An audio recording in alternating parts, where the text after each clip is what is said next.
আভিজাত্য আর বাহারি নকশার আসবাবপত্র।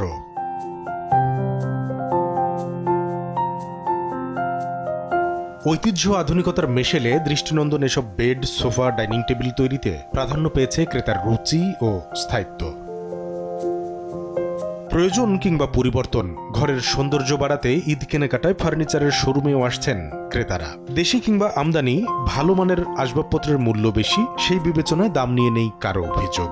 নজর কাটছে আলো ঝলমলে ঝাড়বাতিও। আমাদের নতুন বাসা তো, সো টুকটাক সব ফার্নিচারই দেখতেছি, যেহেতু একটু অন্যদের থেকে ইউনিক, সো একটু এক্সপেন্সিভও বটে। ডিজাইনটা হচ্ছে ভিন্নতা, বিভিন্ন মানুষের ভিন্নতা থাকে, কিন্তু কোয়ালিটির সবচেয়ে বড় জিনিস। ভালো জিনিস চাইন তার অবশ্যই আপনার দাম তো আপনার দিতে হবে। 10% ডিসকাউন্ট চলতেছে।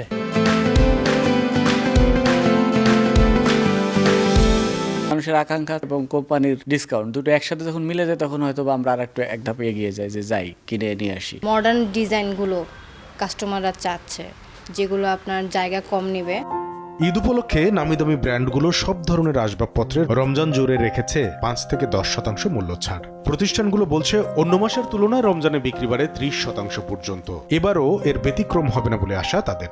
অনেক প্রোডাক্ট কাস্টমার পাবে আমাদের কাছে, যেটা আমাদের ঈদ উপলক্ষে আনা হয়েছে। কাস্টমার আশা করে থাকে আছে রমজান আসলে একটা ক্যাম্পেইন আসবে, কিছু নতুন নতুন ফার্নিচার আসবে, সব কিছু মিলে অন্য মাসে যায় তার থেকে 20 থেকে 30% বেড়ে যায় আর কি কেনাকাটা। প্রোডাক্ট এবং প্রাইস এই দুইটাই ম্যাচ করার ব্যাপার বা ক্রেতার ক্ষেত্রে এটাই মুখ্য বিষয়। ব্র্যান্ডের ফার্নিচারে বিনামূল্যে বিক্রয়ের সেবার নিশ্চয়তাও দিচ্ছে প্রতিষ্ঠানগুলো। কামরুল হাসান সবুজ, সময় সংবাদ।